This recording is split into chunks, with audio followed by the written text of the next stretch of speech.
گناہ کا ایک بہت بڑا نقصان بتا رہا ہوں، گناہ کرنے والا نیکی سے محروم ہو جاتا ہے۔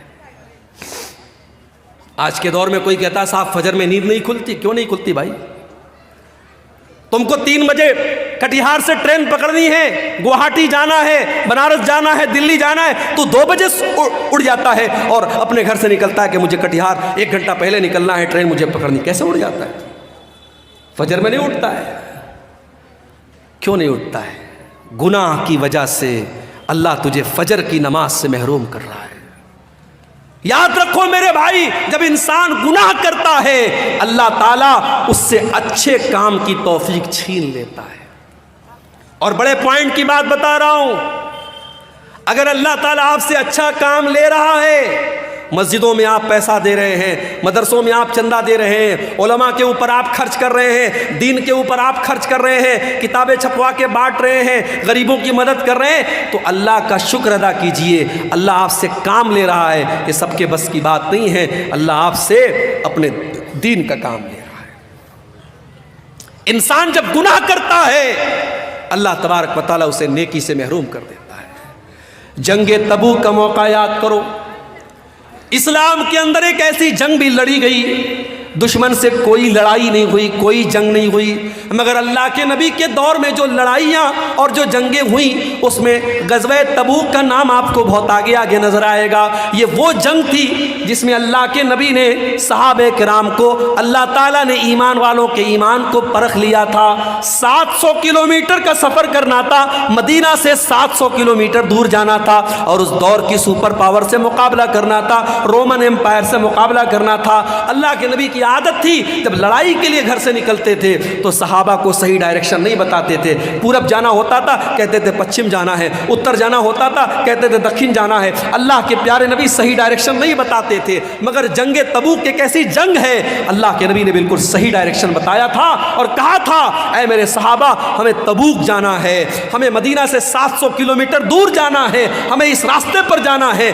گرمی کا موسم تھا، کھجوروں کے پکنے کا ٹائم تھا۔ اس جنگ میں بہت سارے منافق لوگ نہیں گئے، بہت سارے منافق لوگ نہیں گئے، 2-4 سچے مسلمان بھی نہیں گئے اپنی کاہلی کی وجہ سے، انہوں نے بعد میں اللہ سے توبہ کر لی۔ لیکن جو منافق لوگ تھے، جو بے ایمان لوگ تھے، جو کام چور لوگ تھے، جو اللہ اور اس کے رسول کو دھوکہ دینے کی کوشش کرتے تھے، جب اللہ کے نبی واپس آئے تو اب یہ آ کے بہانہ کر رہے، کوئی لنگڑا کے آ رہا ہے، اے اللہ کے نبی میری تو پیر میں بہت درد تھا، میں اس لیے نہیں جا پایا، اور اے اللہ کے نبی میرے پاس پیسہ نہیں تھا، میرے پاس یہ نہیں تھا، میرے پاس وہ نہیں تھا۔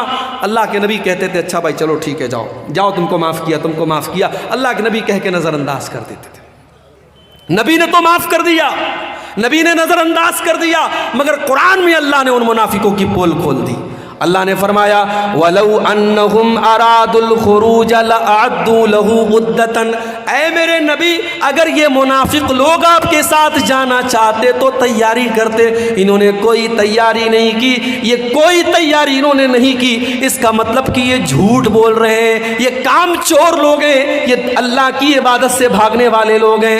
وَلَوْ أَنَّهُمْ أَرَادُوا الْخُرُوجَ لَأَعَدُّوا لَهُ عُدَّةً وَلَكِنْ كَرِهَ اللہم بعاثہم فثبتہم، اے نبی ان منافقوں کو اللہ تعالیٰ نے محروم کر دیا، یہ چاہتے تب بھی آپ کے ساتھ جا نہیں سکتے تھے، اللہ نے ان کو بٹھا دیا۔ میرے بھائی اگر فجر کی نماز کے لیے آپ کو اگر اٹھنے کا ارادہ ہوتا، 5:30 بجے فجر کی اذان ہونے والی ہے، 5:15 بجے کا آپ اپنے موبائل پر الارم سیٹ کرتے اور 5:15 بجے اٹھ کر کے آپ مسجد میں آتے، جب مؤذن الصلاۃ خیر من النوم کی آواز دیتا آپ کے کانوں میں وہ آواز پڑتی۔ جب آپ نے ارادہ ہی نہیں کیا، جب آپ کا من ہی نہیں تھا، جب آپ نے اس کے بارے میں سیریس اس کو لیا ہی نہیں، تو اللہ آپ سے اس کی توفیق کیوں دے گا؟ اسی لیے حضرت فضیل ابن عیاض کہا کرتے تھے کہ اگر تم رات میں تہجد کی نماز نہ پڑھ سکو اور نیکی کا کام نہ کر سکو تو ذرا غور کرنا، فَعْلَمْ أَنَّكَ مُقَبَّلٌ قَبَّلَتْكَ ذُنُوبُكَ، تو سمجھ لینا کہ تمہارے گناہوں نے تم کو جکڑ لیا ہے، تم اپنے گناہوں کے بندھن میں بندھے ہوئے ہو۔ میرے بھائیوں اپنے آپ کو گناہوں کے بندھن سے مکت کرو، جب تک گناہوں کے بندھن میں ہم بندھے رہیں گے اللہ تعالیٰ نیکی کی توفیق ہم کو نہیں دے گا۔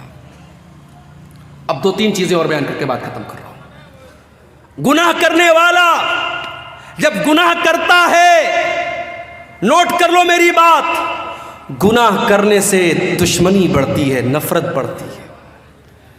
دو دوستوں میں درار پیدا کیوں ہوتی ہے؟ گناہ کی وجہ سے۔ دو رشتہ داروں میں پھوٹ کیوں پڑتی ہے؟ گناہ کی وجہ سے۔ اللہ کے نبی فرماتے ما تباد اسنانی، جب دو لوگ ایک دوسرے سے محبت کرتے ہیں، جب دو لوگ ایک دوسرے سے دوستی کرتے ہیں، تعلق قائم کرتے ہیں، جب دو لوگ ایک دوسرے سے محبت کرتے ہیں، ان کے درمیان نفرت تب پیدا ہوتی ہے جب دونوں میں سے کوئی ایک اللہ کو ناراض کرتا ہے، جب کوئی گناہ کا کام کرتا ہے تو دوستی ٹوٹ جاتی ہے۔ ایک مثال دوں آپ کو، کل قیامت کے دن اللہ تبارک و تعالیٰ کے یہاں آپ سے دو سوال کیا جائے گا۔ پہلا سوال یہ ہوگا کہ تو نے دین کا علم سیکھا کہ نہیں سیکھا؟ اب دین کا علم سیکھنے کے بہت سارے راستے ہیں، کوئی کتاب پڑھ کے سیکھ رہا ہے، کوئی مدرسے میں جا کر استاذ کے ذریعے سیکھ رہا ہے، اور کوئی بہت پڑھا لکھا نہیں ہے، کتابوں کے پڑھنے کی فرصت نہیں ہے، تقریروں کو سن رہا ہے، یوٹیوب پر سن رہا ہے، موبائل پر سن رہا ہے، جلسوں میں جا کے سن رہا ہے، علم کو حاصل کر رہا ہے۔ اللہ سوال کرے گا میرے بندے، ہم نے تجھے مسلمان بنایا، تجھے ایمان کی دولت دی، تجھے اسلام کی نعمت دی، تو نے اپنے دین کو سیکھا کہ نہیں سیکھا؟ بندہ کہے گا اللہ میں نے بہت سیکھا، ہر جلسے میں جاتا تھا، ہر تقریر کو سنتا تھا، 3 گھنٹے میں پنڈال کے نیچے بیٹھا رہتا تھا، سر ہلا ہلا کے پوری تقریر میں سنا کرتا تھا، اے اللہ میں نے دین کو برابر سیکھا۔ دوسرا سوال ہوگا وَمَاذَا عَمِلَ فِي مَا عَلِمَ، میرے بندے تو نے جو علم حاصل کیا اس علم کے اوپر تو نے عمل کتنا کیا؟ میرے بھائیوں مجھے معاف کرنا، اس سوال کے جواب میں ہم فیل ہو جائیں گے اگر ہم جلسوں کی تقریروں کو ہم نے انٹرٹینمنٹ کا ذریعہ بنایا ہے۔ یہ اہل حدیث کا جلسہ ہے، علماء یہاں قرآن بیان کر رہے ہیں، نبی کی حدیثیں بیان کر رہے ہیں، یہاں آپ کو دین سکھایا جا رہا ہے، اس لیے نہیں کہ آپ ایک کان سے سن کر کے دوسرے کان سے اڑا دیں، اس لیے سکھایا جا رہا ہے تاکہ آپ دین کو سیکھ کر کے اس کے اوپر عمل کریں۔ ذرا نبی اکرم کی سیرت اٹھا کر کے دیکھو میرے بھائی، ٹھیک ہے آپ کے یہاں کا ماحول ہے، رات بھر تقریریں آپ سنتے ہیں، بلکہ کہیں کہیں فجر کی اذان تک جلسہ چلتا ہے، ٹھیک ہے، میں اس کو حرام نہیں کہتا، میں اس کو ناجائز نہیں کہتا، میں اس کو غلط نہیں کہتا، مگر آپ ذرا اپنے نبی کی سیرت اٹھا کر کے دیکھو، اللہ کے پیارے نبی عشاء کی نماز کے بعد عشاء کی نماز کے بعد کوئی جاگتا رہے یا بات چیت کرتا رہے، اس کو اللہ کے نبی پسند نہیں کرتے تھے۔ حدیث کے الفاظ ہیں، حدیث کے الفاظ ہے کہ اللہ کے پیارے نبی عشاء کی نماز کے بعد بات چیت کرنے کو یا بلا وجہ جاگنے کو پسند نہیں کرتے تھے۔ اور اللہ کے رسول کے زمانے میں صحابہ کرام کا طریقہ کیا تھا؟ 2 گھنٹے کی تقریر نہیں ہوتی تھی ان کے دور میں، نہ صحابہ کے دور میں ہوتی تھی، نہ تابعین کے دور میں ہوتی تھی۔ ان کا طریقہ کیا تھا؟ ان کا انداز کیا تھا؟ عبداللہ ابن مسعود کہتے ہیں ہم اللہ کے نبی سے قرآن کی 10 آیتیں سیکھا کرتے تھے، ہم اللہ کے پیارے نبی سے قرآن کی 10 آیتیں سیکھا کرتے تھے، اور جب تک ان 10 آیتوں پر عمل نہیں کر لیتے تھے ہم آگے نہیں بڑھتے تھے۔ ہم نبی سے 10 آیتوں کو سیکھتے تھے اور ان کے اوپر عمل کرتے تھے، پھر 11ویں کا نمبر آتا تھا۔ معاف کرنا میرے بھائی، ہماری کمی یہی ہے، اور پانی یہیں پر مر رہا ہے، ہم سننے کے شوقین ہیں، عمل کرنے کے شوقین نہیں ہیں۔ دعا کرو اللہ نے جس طریقے سے ہمیں جلسوں میں جانے کا شوق دیا ہے، تقریروں کو سننے کا شوق دیا ہے، علماء سے محبت کا جذبہ دیا ہے، اللہ تعالیٰ علماء کی ان صحیح باتوں پر، ان دین کی باتوں پر ہم کو عمل کی بھی توفیق عطا فرمائے۔ میرے بھائیوں، ایک انسان کی زندگی میں سب سے خطرناک چیز کیا ہے؟ اگر ہم غور کریں، ہماری زندگی میں سب سے خطرناک اگر کوئی چیز ہے، سب سے ڈینجرس، سب سے ہانی کارک، سب سے نقصان دہ اگر کوئی چیز ہے تو اس چیز کا نام ہے گناہ۔ بھائی جو چیز آپ کو اللہ سے دور کر دے، جو چیز آپ کو شیطان کی گود میں لے جا کے بٹھا دے، جس چیز کی وجہ سے قیامت کے دن آپ ناکام ہو جائیں، وہ چیز آپ کے لیے کبھی فائدے مند نہیں ہو سکتی، وہ دنیا کی سب سے خطرناک چیز ہے۔ اسی لیے اللہ تعالیٰ قرآن میں کہتا ہے ظہر الفساد فی البر والبحر بما کسبت ایدی الناس، میرے بندو خشکی کے اندر، تری کے اندر، زمین کے اوپر اور سمندر کے اندر جہاں پر بھی تم کو فساد نظر آ رہا ہے، جہاں پر بھی تم کو بگاڑ نظر آ رہا ہے، جہاں پر بھی تم کو تباہی نظر آ رہی ہے، بما کسبت ایدی الناس، یہ لوگوں کے کرتوتوں کا نتیجہ ہے، یہ لوگوں کے گناہوں کا نتیجہ ہے، یہ لوگوں کی بدعمالیوں کا نتیجہ ہے۔ اور آگے اللہ کیا کہتا ہے لِيُذِيقَهُمْ بَعْدَ الَّذِي عَمِلُوا، میرے بندو یہ مصیبتیں جو تم دیکھ رہے ہو، یہ آفتیں جو تم دیکھ رہے ہو، یہ پریشانیاں جو تم دیکھ رہے ہو، یہ تمہارے بعض اعمال کی سزا ہے، یہ ہر گناہ کی سزا نہیں ہے۔ اگر اللہ ہر گناہ کی سزا دے دے مَا تَرَكَ عَلَىٰ ظَهْرِهَا مِن دَابَّةٍ، تو زمین کے اوپر کوئی جاندار ہی باقی نہ بچے۔ کچھ گناہوں کی سزا اللہ دنیا میں دیتا ہے، مصیبتوں کی شکل میں، پریشانیوں کی شکل میں، تباہی کی شکل میں۔ اس کا مطلب یہ ہوا کہ کائنات میں جہاں پر بھی بگاڑ نظر آ رہا ہے، اس کے پیچھے ریزن کیا ہے، کارن کیا ہے، وجہ کیا ہے؟ انسان کے گناہ ہیں، انسان کی نافرمانیاں ہیں۔ اور آگے بڑھیے،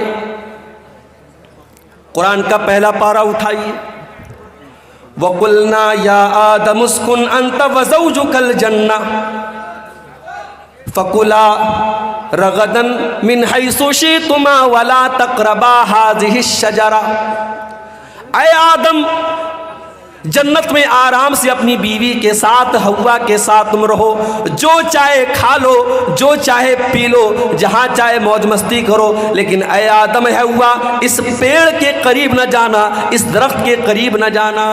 اللہ نے منع کر دیا ایک پیڑ کے بارے میں، اس پیڑ کے قریب مت جانا۔ اب ہمارا نوجوان کیا پوچھتا ہے، شیخ صاحب اس پیڑ کا نام کیا تھا، تجھے کھانا ہے کیا؟ کیوں پوچھتا ہے؟ ہماری عادت ہے فضول سوالات کرنے کی، جس سوال کا کوئی مقصد نہیں وہ سوال کرتے ہیں۔ آدم علیہ السلام کو اللہ تعالیٰ نے ایک پیڑ کے قریب جانے سے منع کیا، پیڑ کس چیز کا تھا، اس کا کیا مطلب ہے؟ اللہ نے پیڑ کا نام نہیں لیا ہے، ہمیں جاننے کی ضرورت بھی نہیں ہے۔ اللہ نے کہا آدم اے حوا اس پیڑ کے قریب نہ جانا، اگر جاؤ گے فَتَكُونَا مِنَ الظَّالِمِينَ تو تم ظالموں میں سے ہو جاؤ گے۔ فَأَزَلَّهُمَا الشَّيْطَانُ عَنْهَا فَأَخْرَجَهُمَا مِمَّا كَانَا فِيهِ، شیطان نے ہمارے باپ آدم کو اور ہماری ماں حوا کو دونوں کو بہکا دیا۔ عوام میں یہ بات بھی مشہور ہے کہ ابلیس نے حضرت حوا کو بہکایا اور حضرت حوا نے آدم کو بہکایا۔ یہ غلط بات ہے، یہ قرآن کے خلاف بات ہے۔ قرآن کہہ رہا ہے دونوں کو بہکایا، دونوں کی کامن غلطی تھی، صرف حوا کی غلطی نہیں تھی، یہ آدم کی بھی غلطی تھی، یہ حضرت حوا کی بھی غلطی تھی۔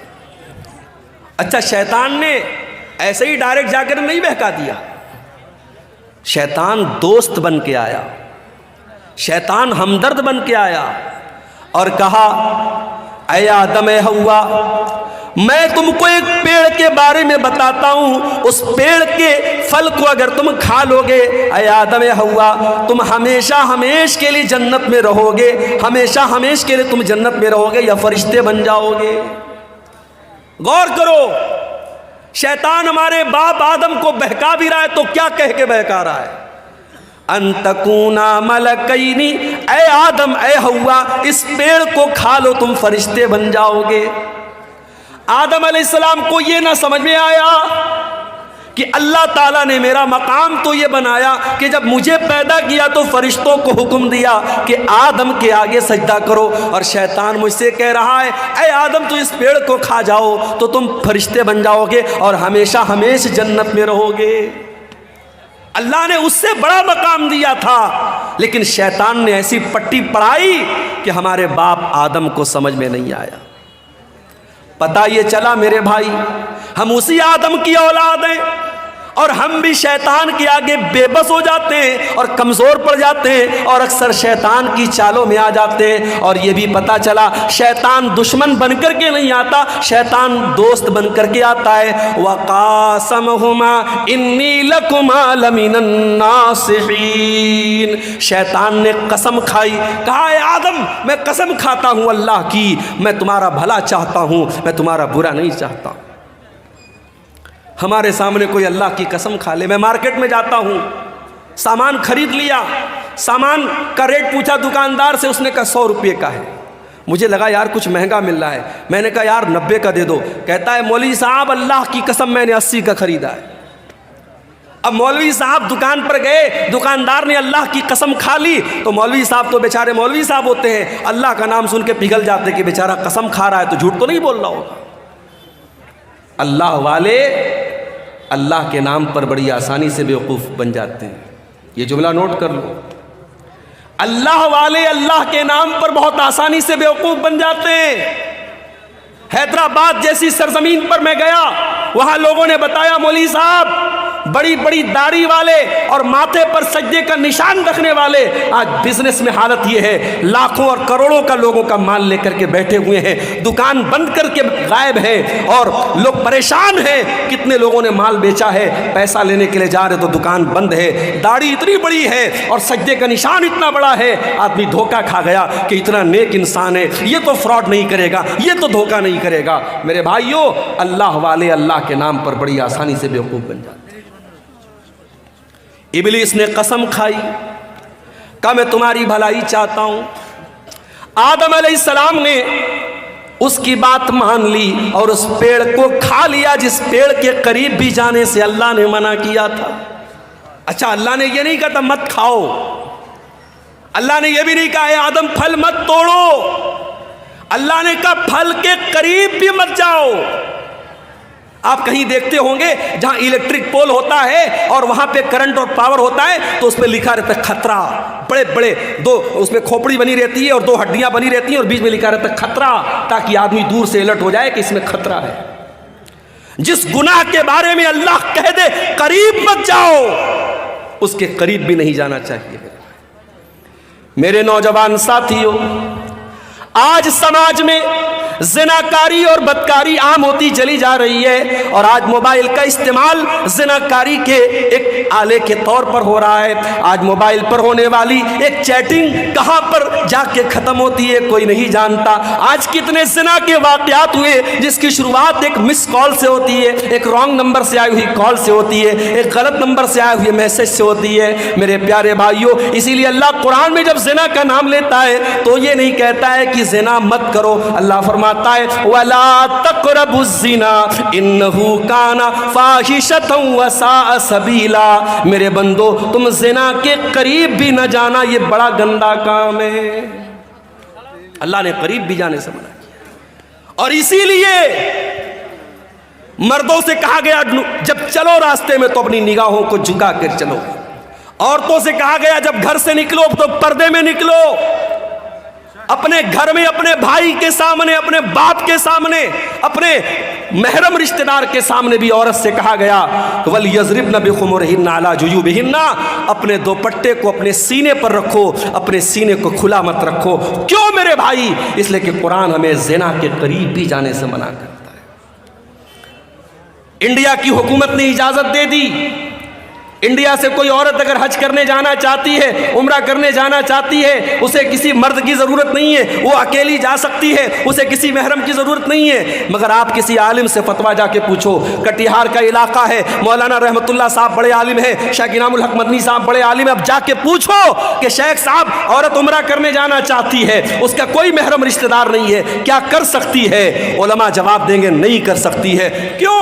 آج کے دور میں کوئی پرانے زمانے کی طرح سفر نہیں ہو رہا ہے, گھوڑے پہ سفر نہیں ہو رہا ہے, اونٹ پہ سفر نہیں ہو رہا ہے, فلائٹ کا سفر ہے. باغ ڈوگرا اور کلکتہ سے آپ فلائٹ پکڑیں اور ڈائریکٹ آپ سعودی عرب پہنچ جائیں, ریاض پہنچ جائیں, 4 گھنٹے میں آپ سعودی عرب پہنچ جائیں. آج کے دور میں تو کوئی خطرہ نہیں ہے, مگر علماء جواب یہی دیں گے کہ یہ قرآن, یہ نبی کا حکم ہے, یہ شریعت کا حکم ہے, ہمیں اس میں منطق نہیں لگانا ہے, ہمیں اس میں لاجک نہیں لگانا ہے. عورت کو اگر عمرہ کرنا ہے, حج کرنا ہے, تو اس کا کوئی محرم رشتہ دار ہونا چاہیے یا اس کا شوہر ہونا چاہیے. میرے پیارے ساتھیوں, کیوں اسلام نے یہ حکم دیا؟ اس لیے کہ اسلام زنا کے قریب بھی جانے سے ہمیں منع کرتا ہے. اللہ نے کہا تھا یا آدم تم اس پیڑ کے قریب بھی نہ جانا. شیطان نے بہکایا اور آدم علیہ السلام نے اور ان کی بیوی حوا نے, دونوں نے اس پیڑ کو کھا لیا, اس کے پھل کو کھا لیا. اب جیسے ہی دونوں نے پھل کو کھایا, قرآن کیا کہتا ہے؟ فَلَمَّا ذَاقَا الشَّجَرَةَ بَدَتْ لَهُمَا سَوْآتُهُمَا وَطَفِقَا يَقْصِفَانِ عَلَيْهِمَا مِنْ وَرَقِ الْجَنَّةِ. دونوں نے جب اس پیڑ کو کھا لیا تو دونوں کے بدن سے کپڑے اتر گئے اور دونوں ننگے ہو گئے. ہمارے باپ آدم بھی ننگے ہو گئے, ہماری ماں حوا بھی ننگی ہو گئی. ہائے ہائے ہائے. اب جیسے ننگے ہوئے, اچھا اس کا مطلب کہ جنت میں کپڑا تھا, اس کا مطلب کہ جنت میں کپڑا تھا, دونوں کپڑا پہنے ہوئے تھے, کپڑے اتر گئے, دونوں ننگے ہو گئے. اب ننگا رہنا ان کو پسند نہیں ہے. قرآن کہتا ہے دونوں اپنے آپ کو کور کرنے لگے, ڈھانپنے لگے. جنت کے جو پیڑ پودے تھے اس کے پتوں سے اپنی شرمگاہ کو ڈھانپنے لگے. پتہ یہ چلا کہ ننگا رہنے والا اور ننگی رہنے والی عورت یہ حضرت آدم کی اولاد میں سے کہلانے کی حقدار نہیں ہے. آدم کا کلچر یہ نہیں ہے, یہ حوا کا کلچر نہیں کہ ننگا رہا جائے. آج چلے جاؤ, آپ کے انڈیا کی بات کر رہا ہوں, آپ گوا میں چلے جاؤ, گوا میں چلے جاؤ, سمندر کے بیچ پر جوان جوان عورتیں پورے جسم کو ننگا کر کے دھوپ کھا رہی ہیں, اور دنیا کہتی ہے صاحب یہ بڑے ماڈرن لوگ ہیں, بڑے یہ ترقی یافتہ لوگ ہیں. میں تھوکتا ہوں ایسی ترقی پر, میں تھوکتا ہوں ایسی تہذیب پر, میں تھوکتا ہوں ایسے کلچر پر. یہ آدم کا کلچر نہیں ہے, یہ حوا کا کلچر نہیں ہے. میرے باپ آدم اور میری ماں حوا کے بدن سے جب کپڑا اترا, دونوں کو شرم محسوس ہوئی اور دونوں نے اپنی شرمگاہ کو کور کیا, اپنے آپ کو کور کیا, اپنے آپ کو ڈھانپا. اب اللہ نے کہا اے آدم میں نے تم کو منع کیا تھا, اے حوا میں نے تم کو منع کیا تھا اس پیڑ کے قریب نہ جانا, تم نے پیڑ کو کیوں کھایا؟ اے آدم اے حوا تم نے بہت غلط کام کیا, میں نے بتایا تھا شیطان تمہارا بہت بڑا دشمن ہے, پھر بھی تم شیطان کی چال میں آ گئے. اب حضرت آدم کو احساس ہوا, حضرت حوا کو احساس ہوا کہ ہم سے غلطی تو بہت بڑی ہو گئی. الا اللہ وحدہ لا شریک لہ واشہد ان محمدا عبدہ ورسولہ.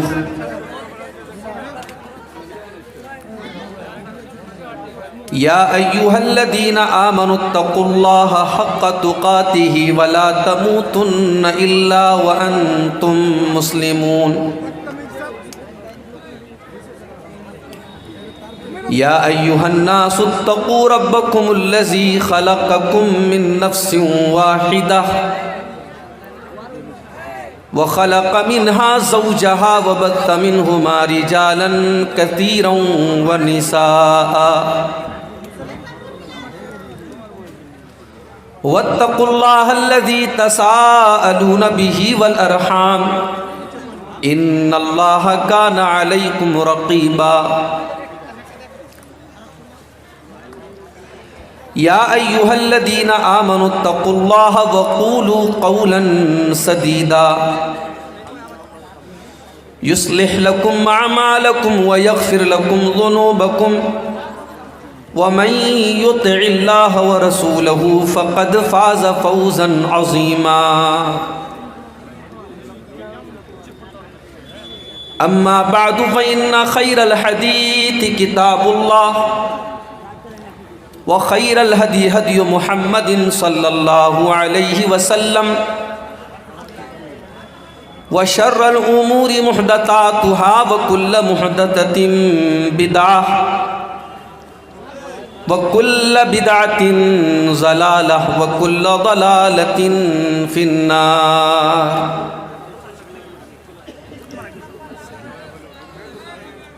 اعوذ باللہ من الشیطان الرجیم. بسم اللہ الرحمن الرحیم. ظہر الفساد فی البر والبحر بما کسبت ایدی الناس لیذیقہم بعض الذی عملوا لعلہم یرجعون.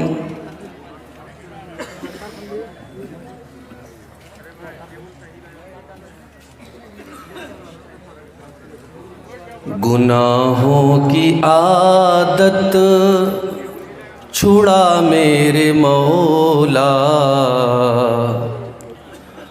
گناہوں کی عادت چھڑا میرے مولا، مجھے نیک انسان بنا میرے مولا. میری سابقہ ہر خطا میرے مولا، تو رحمت سے اپنی مٹا میرے مولا. تو قدرت سے اپنی بدل نیکیوں سے، تو قدرت سے اپنی بدل نیکیوں سے، ہر ایک میری لغزش خطا میرے مولا، ہر ایک میری لغزش خطا میرے مولا. تجھے تو خبر ہے میں کتنا برا ہوں، تجھے تو خبر ہے میں کتنا برا ہوں، تو عیبوں کو میرے چھپا میرے مولا.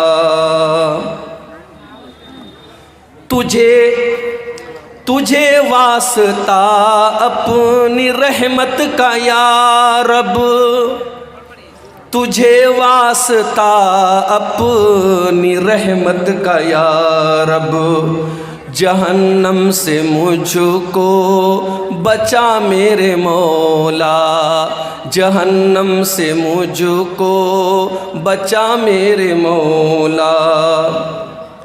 جو رحمت تیری شامل حال ہو تو، جو رحمت تیری شامل حال ہو تو، ٹھکانہ ہے جنت میرا میرے مولا، ٹھکانہ ہے جنت میرا میرے مولا. تو مسجود میرا میں ساجد ہوں تیرا، تو مسجود میرا میں ساجد ہوں تیرا. تو مالک میں بندہ تیرا میرے مولا، تو مالک میں بندہ تیرا میرے مولا. گناہوں کی عادت چھڑا میرے مولا، مجھے نیک انسان بنا میرے مولا. صدر محترم، علماء کرام، محترم بزرگوں، نوجوان ساتھیوں، ماں اور بہنوں، پیارے بچوں، سیما پور کا یہ پروگرام جس کی تیاری مہینوں پہلے سے ہو رہی تھی، بڑی کامیابی کے ساتھ اب تک یہ پروگرام چلا. مجھ سے پہلے آپ نے کئی تقریریں سماعت کی، مجھ سے ٹھیک پہلے میرے صوبہ اتر پردیش ہی کی دھرتی سے، اٹاوا کی سرزمین سے، نوجوان خطیب میرے چھوٹے بھائی شیخ عادل ریاضی حفظہ اللہ کا آپ نے موقر خطاب سماعت کیا. ان کے پہلے آپ نے دیگر علماء کی تقریریں سنی. سچ تو یہ ہے میرے بھائی، اگر عمل کرنے کی نیت ہماری ہے تو جتنی تقریریں ہو گئیں، جتنی باتیں ہو گئیں، اتنے پر اگر ہم عمل کر لیں تو انشاءاللہ ہماری نجات کے لیے کافی ہے. مسئلہ یہ ہے ہمارا، ہم سننے کے شوقین ہیں. ہر گاؤں میں جلسہ ہو رہا ہے اور ہم اچھی طریقے سے جانتے ہیں کہ ہمارے سیمانچل کے جلسوں کو ہم نے جلسے اور تقریر کے بجائے ایک قسم کی رسم بنا کے رکھا ہے. سسرال میں شادی ہو اور داماد نہ آئے چلے گا، اور سسرال میں جلسہ ہو اور داماد نہ آئے نہیں چلے گا. لوگ بتاتے ہیں کہ جلسے والے سامعین کے لیے جتنے جانور ذبح کرتے ہیں اس سے کہیں زیادہ جانور گاؤں میں ذبح ہوتے ہیں مہمانوں کے لیے. جس گاؤں میں جلسہ ہے اس گاؤں میں سمجھو بھائی ہر گھر میں بڑی رونق ہے، ہر گھر میں مہمان آئے. یہاں تک تو چلو ٹھیک ہے، کوئی حرج کی بات نہیں ہے. اگر ایک سال میں ایک ایسا دن مل رہا ہے آپ کو ایک دوسرے سے ملنے جلنے کا، اکٹھا ہونے کا، بھائی اپنی بہنوں کو بلا رہا ہے، سسر اپنے داماد کو بلا رہا ہے، نانا اپنے نواسوں کو بلا رہا ہے، کوئی مسئلہ نہیں، کوئی حرج کی بات نہیں. مگر اس سے بڑھ کر کے آپ جلسے میں آئے، آپ نے تقریروں کو سنا، ایک کان سے سنا اور دوسرے کان سے اڑا دیا. اگر تقریروں کا اور جلسوں کا مقصد صرف انٹرٹینمنٹ کرنا اور تفریح کرنا ہے تو ہم بہت بڑی غلطی کر رہے ہیں میرے بھائی. آپ نے 1 گھنٹے کی تقریر شیخ عادل صاحب کی سماعت کی، جتنی دیر اللہ مجھے توفیق دے گا میں تقریر کروں گا، آپ سنیں گے. اور ایک چیز اور بتا دیتا ہوں آپ کو، کبھی آپ نے دیکھا ہوگا کیمرہ لگا ہوتا ہے ایئرپورٹ پر، کٹیہار اسٹیشن پہ بھی لگا ہوا ہے، پٹنہ اسٹیشن پر بھی لگا ہوا ہے، بڑے بڑے مال میں لگا ہوتا ہے. کیمرہ کیوں لگا رہتا ہے؟ اس کیمرے کا نام کیا ہوتا ہے؟ CCTV camera, security camera. اس کیمرے کا مقصد کیا ہوتا ہے؟ چور چوری کرنے کے پہلے سوچ لے تیری ریکارڈنگ ہو رہی ہے، کسی لڑکی کو چھیڑنے والا سوچ لے تیری تصویر آ رہی ہے کیمرے کے اندر. کیمرہ کا ڈر چور کو خبردار کر دیتا ہے، چھیڑنے والے کو خبردار کر دیتا ہے، نہیں غلط کام مت کرنا، کیمرہ ریکارڈ کر رہا ہے. دنیا کے کیمرے سے ڈرنے والوں، اللہ کا کیمرہ بھی آن ہے 24 گھنٹے. اللہ کی نظر تمہارے اوپر 24 گھنٹے ہیں. اللہ کے فرشتے اپنے کیمرے میں سب ریکارڈ کر رہے ہیں اور اللہ کا کیمرہ کبھی آف ہونے والا نہیں ہے. وَإِنَّ عَلَيْكُمْ لَحَافِظِينَ كِرَامًا كَاتِبِينَ يَعْلَمُونَ مَا تَفْعَلُونَ. میرے کرامن کاتبین تمہاری ایک ایک ایکٹیویٹی کو ریکارڈ کر رہے ہیں، ایک ایک عمل کو لکھ رہے ہیں. ما يلفظ من قول الا لديه رقیب عتید. بندہ جب اپنے منہ سے کوئی لفظ بھی نکالتا ہے فرشتے اس کو بھی ریکارڈ کرتے ہیں. میرے پیارے ساتھیوں، جب یہ دل میں ڈر پیدا ہوگا اللہ کا کیمرہ سب ریکارڈ کر رہا ہے، انسان گناہوں سے بچے گا. اور گناہوں سے بچنا ہے تو تیسرا کام یہ کرو، قرآن سے اپنا تعلق جوڑ دو. قرآن کے اندر یہ کمال ہے کہ قرآن پڑھنے والا جب قرآن سے اپنا تعلق جوڑتا ہے اللہ کے کلام کا نور اسے گناہوں سے بچاتا ہے. وَنُنَزِّلُ مِنَ الْقُرْآنِ مَا هُوَ شِفَاءٌ وَرَحْمَةٌ. یہ قرآن لوگوں کے لیے شفا ہے اور یہ قرآن لوگوں کے لیے رحمت ہے. قرآن میں بخار کا علاج نہیں ہے، قرآن میں زکام کا علاج نہیں ہے، قرآن میں ہماری روح کی بیماریوں کا علاج ہے. قرآن ہمارے روح کی جو بیماریاں ہوتی ہیں، جو گناہوں کی بیماریاں ہوتی ہیں، قرآن ہماری روح کی بیماریوں کا علاج کرتا ہے. قرآن کی تلاوت پابندی سے کرو میرے بھائی. آج کے دور میں تو موبائل موجود ہے، موبائل پر قرآن کا ایپ ڈاؤن لوڈ کر لو. ڈیلی کوشش کرو آدھا پارہ، 1 پارہ، 1.5 پارہ، 2 پارہ، جتنی اللہ آپ کو توفیق دیتا ہے ڈیلی قرآن کی تلاوت کرو. بہت سارے گناہوں سے آپ بچو گے. اور تیسرا کام بتا رہا ہوں، نوٹ کر لو. الصدقۃ تطفئ غضب الرب. صدقہ خیرات کرنے سے اللہ تعالیٰ کی ناراضگی دور ہوتی ہے. اپنی عادت بنا لو. زکوٰۃ تو جو دینا ہے. 1 لاکھ روپیہ اللہ نے مجھے دیا، مجھے 2,500 زکوٰۃ دینا ہے. 1 کروڑ دیا ہے، 2.5 لاکھ دینا ہے، وہ تو زکوٰۃ ہے. صدقہ خیرات نوکری کرنے والا ایک اپنے اوپر پابندی کر لے، 50,000 روپیہ نوکری میں تنخواہ مل رہی ہے، 50,000 بہت ہوتا ہے، ہر مہینے 500 روپیہ میں صدقہ کروں گا، زکوٰۃ جو سال میں دیتا ہوں وہ الگ ہے، صدقہ کروں گا۔ دکاندار ہے، دکان پر ڈیلی 1000 کی بکری کرتا ہے، طے کر لے 1000 کی بکری ہو رہی ہے، 50 روپیہ روز صدقہ کروں گا۔ صدقہ کرنے کو اپنی زندگی کی عادت بنا لو، اور میں اپنا پرسنل ایکسپیرینس آپ کو بتا رہا ہوں، بہت ساری مصیبتوں کو اللہ ٹال دے گا، بہت سارے گناہوں سے بچائے گا، بہت سارے ایکسیڈنٹ سے اللہ تعالیٰ آپ کو بچائے گا۔ میں نے زندگی میں تجربہ کیا ہے، صدقہ خیرات کرنے سے اللہ تعالیٰ بہت سارے مصیبتوں سے اور گناہوں سے ہمیں بچاتا ہے میرے بھائی۔ اور پھر بھی اگر گناہ ہو جائے توبہ کر لو میرے بھائی۔ وَمَن لَّمْ يَتُبْ فَأُولَٰئِكَ هُمُ الظَّالِمُونَ، جو توبہ نہیں کرے گا وہ بہت بڑا ظالم ہے، توبہ کرنے والا ظالم نہیں ہے۔ تو لوگ ایک کہاوت ہے کہ صبح کا بھولا شام کو لوٹ آئے تو اسے بھولا نہیں کہتے۔ اگر کوئی سدھر جائے تو لوگ کہتے ہیں یار سدھر گیا، مگر جو سدھر جائے، جو سچی توبہ کر لے، اللہ کا قانون نرالا ہے، اللہ کی رحمت نرالی ہے، جو سچے دل سے توبہ کر لے اس کا انجام کیا ہوگا؟ فَأُولَٰئِكَ يُبَدِّلُ اللَّهُ سَيِّئَاتِهِمْ حَسَنَاتٍ، جو سچے دل سے توبہ کرے گا اللہ تعالیٰ اس کے گناہوں کو نیکیوں میں بدل دے گا۔ کل تک اس نے جتنے گناہ کیے ہیں اللہ اس کے گناہوں کو کنورٹ کر دے گا نیکیوں میں، اس کے نام اعمال میں نیکیاں لکھ دی جائیں گی۔